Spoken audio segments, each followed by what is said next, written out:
Hi, I'm Meryl Horn filling in for Wendy Zukerman, and you're listening to Science Versus.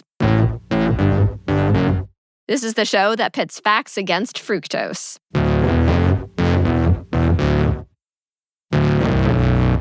Today, we're looking at sugar. Is it really that bad? Sugar has always been the villain in our diets, that thing calling out to us that we know we should resist. And recently, it feels like everyone's piling on to tell us, don't do it. Sugar is one of the deadliest things you can eat. Our bodies are not able to adapt to the amount of sugar that we're consuming, and it's making us so sick. Every time you eat sugar, every time, it does permanent damage to your body. Sugar is poison, and Americans need to know that. It is poisoning us. That last voice you heard was RFK Jr., the Health and Human Services Secretary in the U.S., and he's recommended that Americans have 0 added sugar in their food. 0! And things get even more heated when the topic of high fructose corn syrup comes up. We hear that this one is way worse for us than other types of sugar. High fructose corn syrup, where do I f***ing start? Literally cheap garbage with 0 nutritional value. High fructose corn syrup actually has a similar effect to obesity as fuel to a fire. But then at the same time, influencers are telling us that there's a loophole here. Just eat natural sugars. Those are way healthier. So the best alternative is agave. I love good honey. I love maple syrup. The thicker, the darker color, the better. Raw honey has been shown to have a ton of health benefits in many studies. Real maple syrup and why you should be chugging it. We're going to be chugging the research on all of this. We'll find out whether sugar really does such terrible things to our bodies, and if we really can go to town on stuff like honey and maple syrup. Because when it comes to sugar, where do I f***ing start? Duh, with the science. Science versus Sugar is coming up after the break.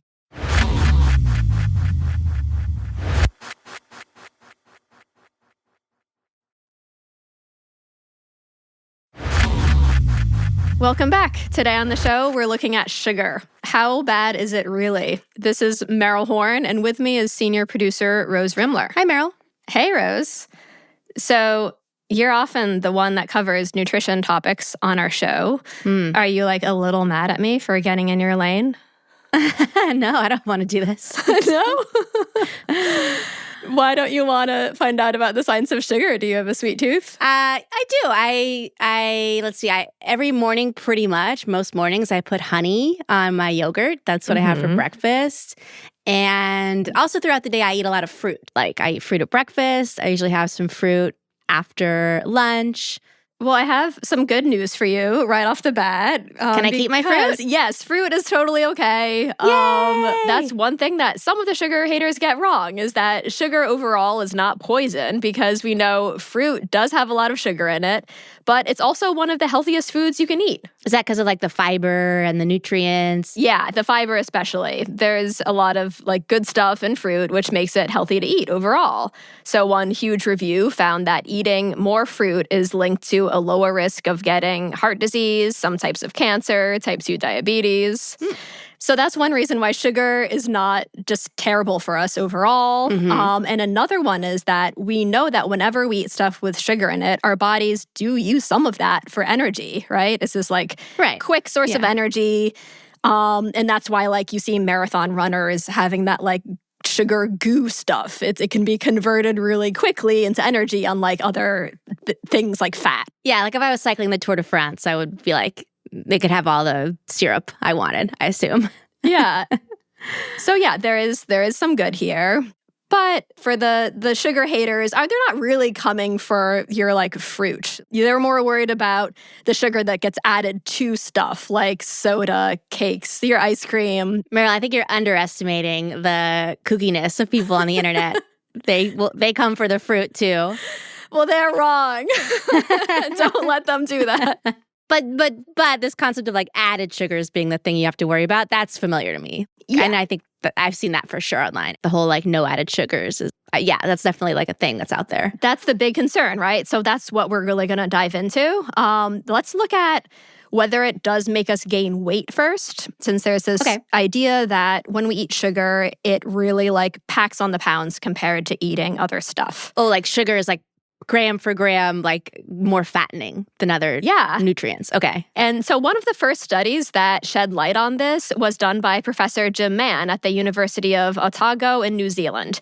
He did it like 50 years ago, actually, back in the 70s. But funnily enough, I can remember that study very clearly. Oh, really? Because of the way it turned out. Ooh. And so, it really stuck with him.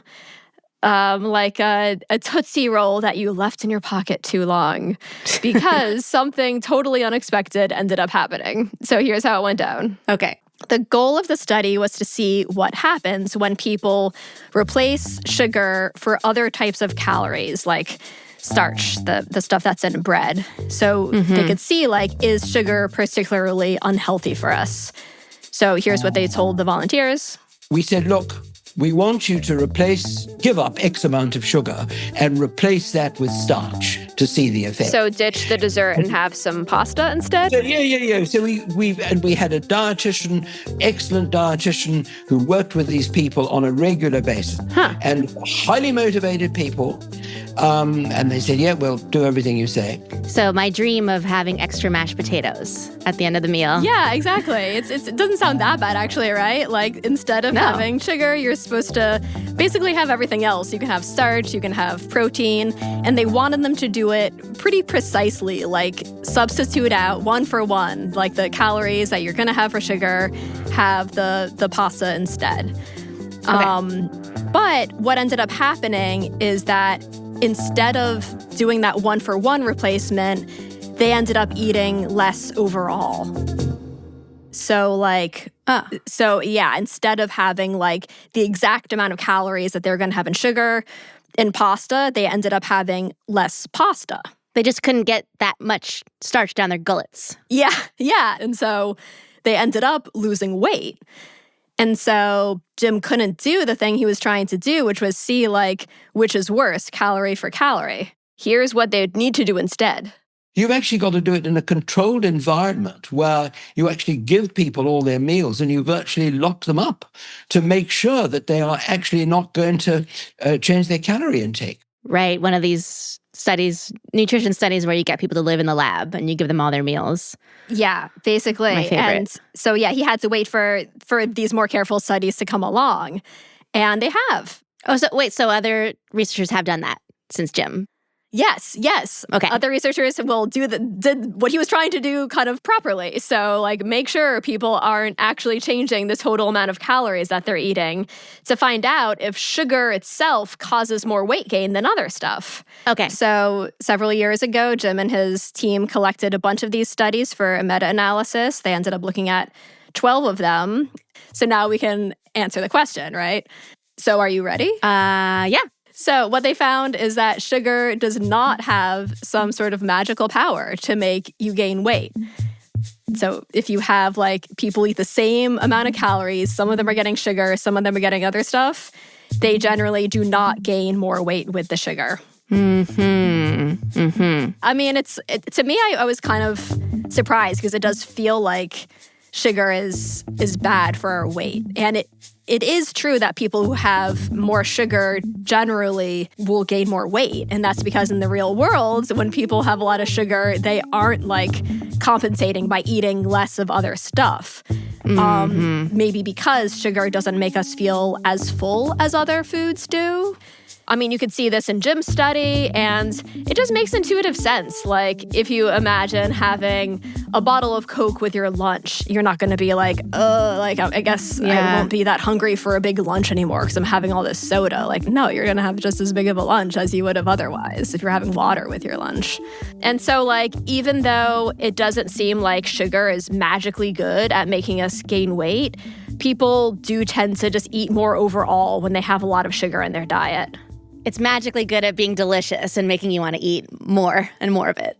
Yeah, that too. And so we end up gaining weight, and that could increase your risk for some types of cancer, type 2 diabetes, and cardiovascular disease. And there's another thing that sugar can do that's not so good for us. It's bad for our cardiovascular system. And that actually is true even if you're not eating more calories overall. Sugar seems to be bad for our blood, basically. It's not a huge effect, but it's still like a tick against sugar.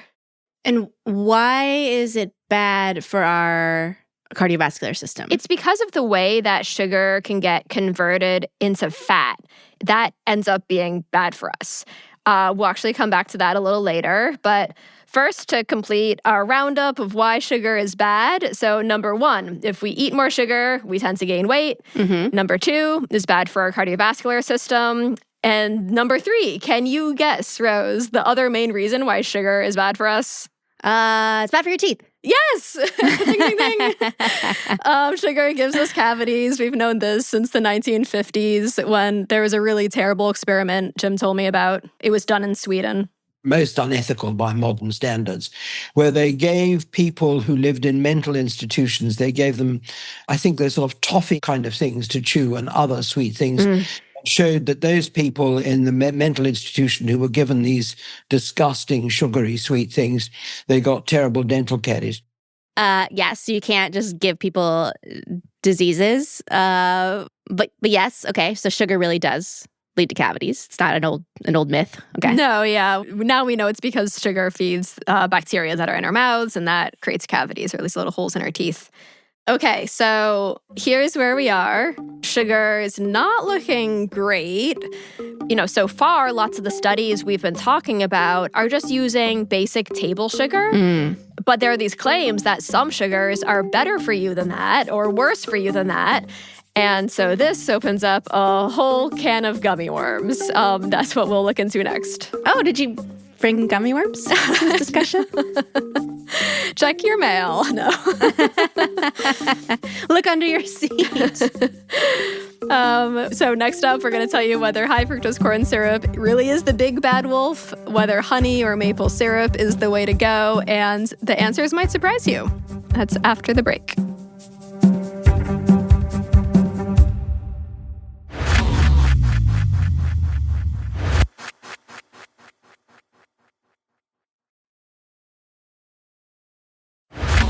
Welcome back. Today is Sugar Day at Science Versus. With me is Rose Rimler. Hi, Meryl. Next up, we're going to talk about the favorite punching bag in the sugar world, high fructose corn syrup, and the idea that it is way worse for us than other sugar. So this was in the news recently when President Trump praised Coca-Cola for using cane sugar in some of their sodas in the U.S., and the company confirmed that they're going to do that soon. So, of course, all the talking heads weighed in on high fructose corn syrup. A lot of folks, I personally agree with this, find high fructose corn syrup kind of creepy. I like cane sugar better because it's more natural. High fructose corn syrup, it comes from corn, but I don't think it remembers what a corn looks like. This is kind of an old one, too, right? I mean, this was big in the 90s. I remember this being an issue when I was a little kid. Yeah. That high fructose corn syrup is like particularly bad for us. Yeah. Maybe it's a California thing. I don't know. Did it just reach the East Coast? Because in California, we've been talking about this since like 1975.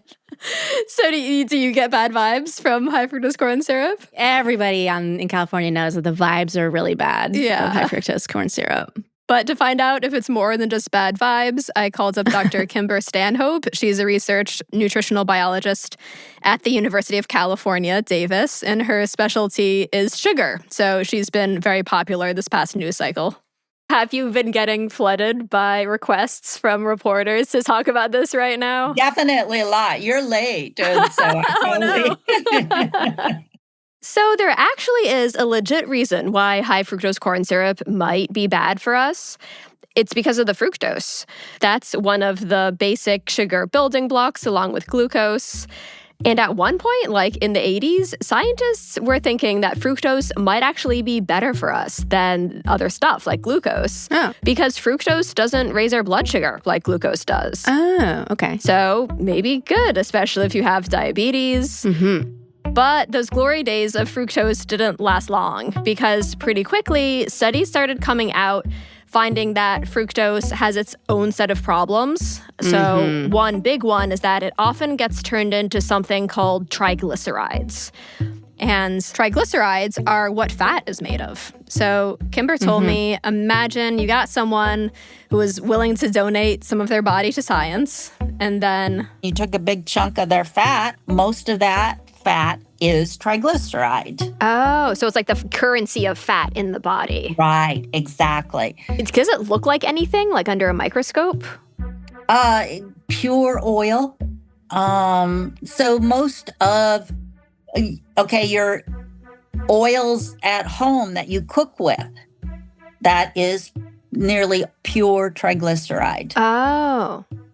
So like in the blood, it forms these droplets. And over time, though, these droplets can start like stacking up in our blood vessels. They almost sort of round out the edges and look like a layer, bricks, but freeform bricks. Like squishy bricks? Yeah. And that layer of squishy bricks narrows the blood vessels, and that can raise your blood pressure and up the chance of you getting a stroke. Okay, so the reason fructose is a bad guy is that it gets turned into triglycerides. Triglycerides cause these like fat bricks that can cause all these heart disease issues. That makes sense. But wouldn't that happen with any type of sugar that you eat? Like, why are we blaming fructose here? Like, would that also happen with glucose or something like that? It can. So it can happen with glucose under like certain conditions, but fructose basically gets converted into triglycerides more easily. It's sort of fructose's evil superpower. And so now some scientists think that fructose is worse for us than glucose. But earlier you said that fruit is okay, and like, doesn't fruit have a lot of fructose in it? It does, but the fructose in fruit is okay because it's bound up inside the fruit. It's like alongside all that fiber we talked about. But with something like high fructose corn syrup, the fructose there is just kind of free floating. And so there's this concern that that's particularly bad for our bodies. But is it? So Kimber wanted to know, like, what actually happens when you give people this stuff and just compare it to table sugar. So let me tell you about one of the clinical trials she's done. She got 52 adults, and they actually had them move into the wing of a hospital for 3 days in the beginning of the experiment, where they could run a battery of tests on them. We collect blood all day long. We start at 8 o'clock in the morning, and we go all the way to 8 o'clock the next day, at least every hour. Wow. And this was to check for stuff like triglycerides and cholesterol. They also got liver MRIs done, since some of those triglycerides can build up in the liver too, which is not good. And they basically wanted to get a really good baseline of where people are at before they started giving them any sugar. Like everyone had to eat the same food while they were there, like salad. The complaints I got about that salad went on and on. I got so tired of people saying, "Oh, I can't eat all this salad." Like this much. I mean, it was not an enormous salad. Was it like iceberg lettuce and really bad bland tomatoes, though? She defended it. She was like, no, this was like a tossed salad. So it had tomatoes, cucumbers. Oh. But people did seem to like the next part of the experiment more. They get to go home now, and they get to drink lots and lots of Kool-Aid. Now, what was the Kool-Aid flavor? Was it the fruit punch one? They got to choose. Ooh. I actually many times stunned the cashiers coming through with easily 1,000 packets of Kool-Aid. Oh my gosh. Oh my gosh, you really like Kool-Aid, don't you? But I usually waited for it to be on sale. But And the Kool-Aid they got was sweetened with either table sugar or high fructose corn syrup. So that was the big difference between the two groups once they went home, was they either drank a lot of table sugar, sugary Kool-Aid, or high fructose corn syrup Kool-Aid. Yes, exactly. Okay. Yeah, they had to have it 3 times a day, and they didn't know which one they were getting. So now, after 12 days of that, they go back to the hospital again so they can redo all those tests, and now we can finally see how bad the high fructose corn syrup is. So I asked Kimber, was high fructose corn syrup any worse for people than normal table sugar? no, No. there was never a significant difference between the two. Wow. So what would they have seen if there was a difference? So they're looking at the triglycerides and like fat in the liver. And, you'd expect that if high fructose corn syrup was worse, you would see more triglycerides, more liver fat in that group. But instead, they saw a rise in both groups, but there wasn't a difference between the two. So yeah, I asked if Kimber was surprised. No, I wasn't surprised at all. The results were actually pretty much exactly what I would have expected. She didn't drink the Kool-Aid about high fructose corn syrup? No. I'm surprised. I don't know. I am and I'm not. Like, I know that so much of what we are told about nutrition is BS. So, like, I'm not surprised this thing is BS. But I am, like, I do have this this internal feeling that, like, high fructose corn syrup has got to be pretty bad, right? And that's interesting that at least on these measures, it was the same as just plain old sugar. Yeah, I was surprised too. I mean, but the reason, once you find out like what high fructose corn syrup is, it makes a lot of sense.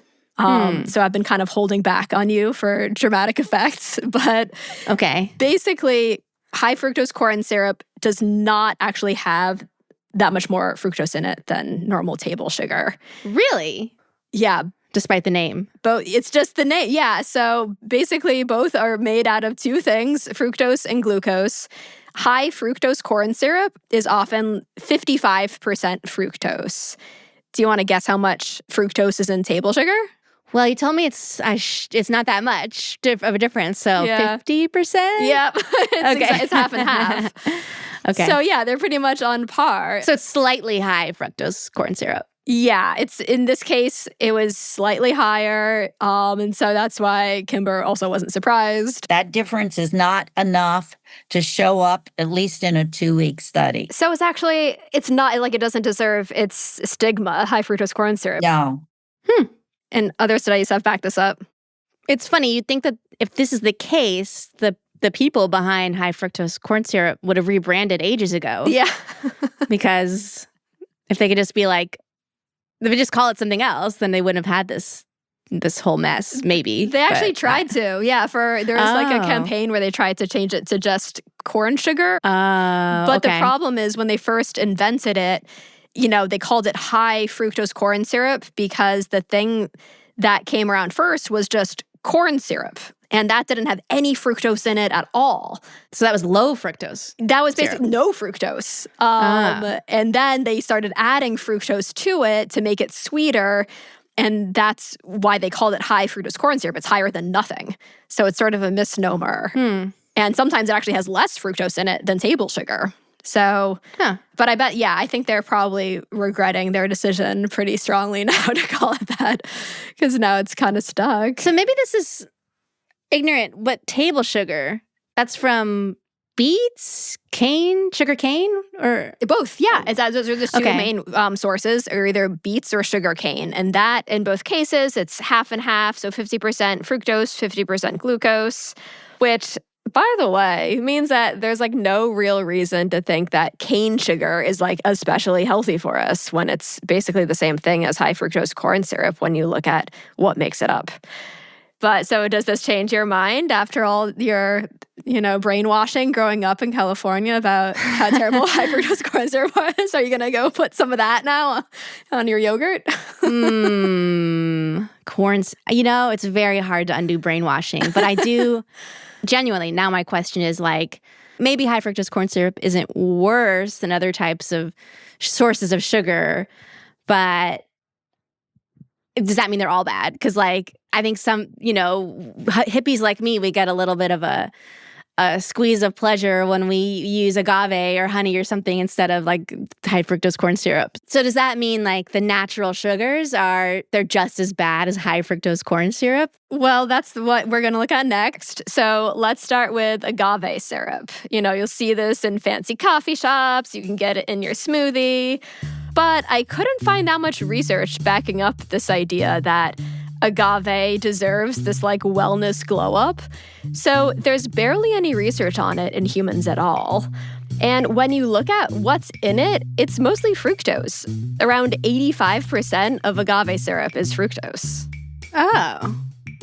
Huh, okay. That's agave is more fructose than high fructose corn syrup. Yes, yeah. Interesting. Yeah, and some scientists argue that fructose might not be that much worse than glucose, but a lot of studies say that it is. So, I don't see any good reasons to, go for agave specifically. Oh, okay. All right. Unless it's been turned into a tequila. Yeah. All right, so let's look at maple syrup next. There's some buzz online about how that one's healthier, and there is a particular trial that comes up a lot, and at first glance, it looks like maple syrup is healthier.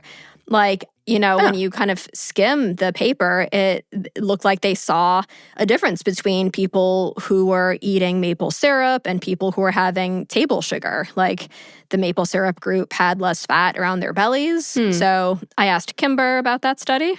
I can't tell you how unimpressed I was by that study. Huh. So the reason she's unimpressed is that these researchers did dozens and dozens of tests looking for differences in health markers between the group which got the maple syrup and the group that got the normal table sugar. And out of those dozens of tests, only 3 showed a difference. And they turned that into, wow, maple syrup is healthier. But any statistician will tell you, no, wait, that's within the odds of random chance. Right. You do that many study, and some of them will happen to turn up positive, especially when their p-values are 0.047 for one of them. Good so for you. Oh my God, Meryl, I'm so impressed you said that. You know exactly what I'm talking about. Yes, exactly. Yeah, okay, that's classic. If you run a lot of tests, some of them could come up showing a positive effect, even if it's just by chance. Yeah, and they could have done some work to correct for the fact that they were running so many tests, but you don't see them do that in the paper. Mm-hmm. And on top of that, the study was also funded by a maple syrup group in Canada. Oh, I was going to say, yeah. I was going to say, it's the Canadian mafia was behind this, the Canadian maple syrup mafia. I mean, it's basically a group of maple syrup producers. I did reach out to the authors of the study about these criticisms and didn't hear back. But yeah, this was the most impressive study I could find on maple syrup. So I think it's delicious, but I don't think we have good evidence that it's healthier. And then you mentioned honey? That's my go-to sugar. Okay, well... Uh-oh. Don't ruin my breakfast. No, it does seem more promising to me, actually. So, there is a big review that came out recently that looked at all the trials that have been done on honey. And overall, it looked like there was a benefit with the honey. Multiple studies saying that people's cholesterol looked better than in the sugar, the table sugar group, for example. And some of the studies found a benefit specifically when they were giving people so-called raw honey or unprocessed honey. Oh, okay. But when I talked to Kimber about this, she was more positive than she was with the maple syrup, but she did see some flaws in those studies too. Most of them didn't blind the people in them, so they knew that they were getting honey, and she thought, maybe if people knew that they were getting this supposedly healthy, raw honey, then they'll do other healthy stuff too. And the review pointed this out too, saying that at least a dozen of the studies in their review had this issue. So overall, I asked Kimber, bottom line, if you're trying to decide what to put on your yogurt, should you pick honey over maple syrup or brown sugar? Possibly, yeah, but I would forgo it completely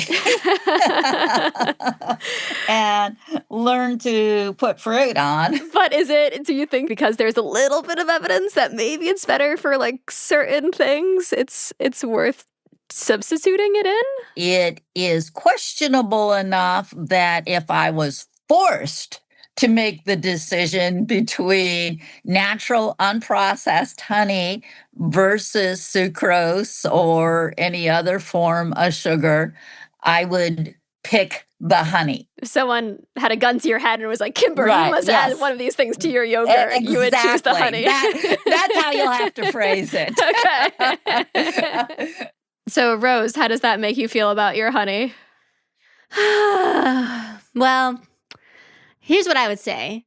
by adding some honey to this slop that I make, the honey makes me more likely to eat these other things that definitely have a lot of nutritive value, like I have like plain Greek yogurt, lots of protein in there, and I do put fruit on it, Kimber, but it's still kind of sour depending on the fruit, and I'll put some nuts or nut butter.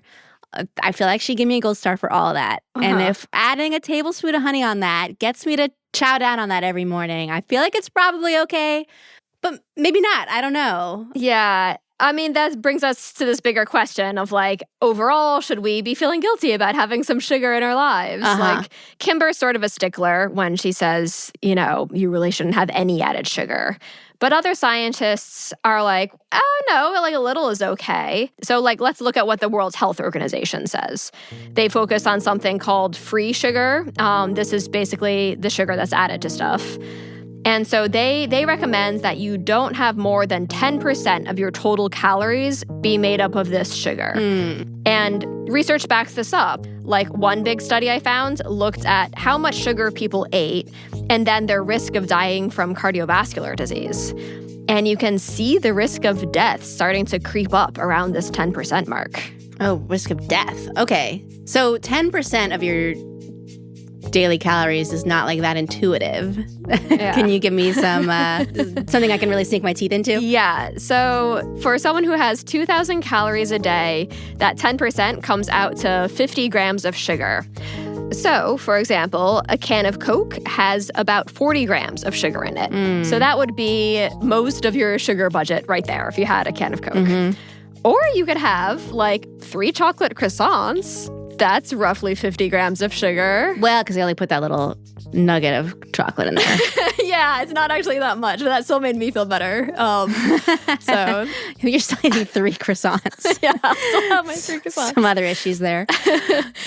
So to me, I was like, oh, that's not too bad. So I talked about this with Jim Mann, since he actually helped the World Health Organization come up with that 10% recommendation. Does that mean I can have like a cupcake? Like, what does that mean? Can you have a cupcake? Sure, you can have a cupcake. But if you have a cupcake, then don't have something else.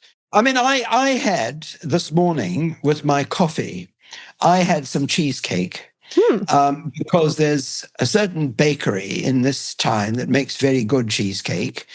And my daughter happened to produce some cheesecake from this bakery. And I absolutely enjoyed it. But I've made a mental note before we had this conversation without even thinking, well, that's my dose for the day. And I enjoyed it. And it was really good. And it enhanced my well-being.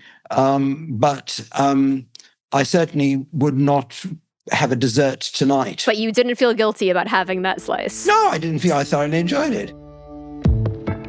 Yeah, that's reasonable. I mean, full disclosure, I had a piece of cake before jumping on this call.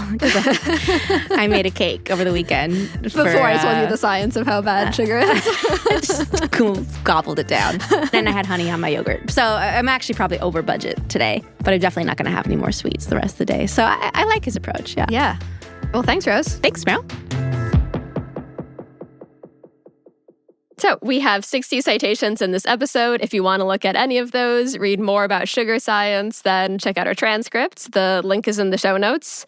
And the last citation is a special treat, a link to an episode of Science Versus that was made 10 years ago. That was also on sugar.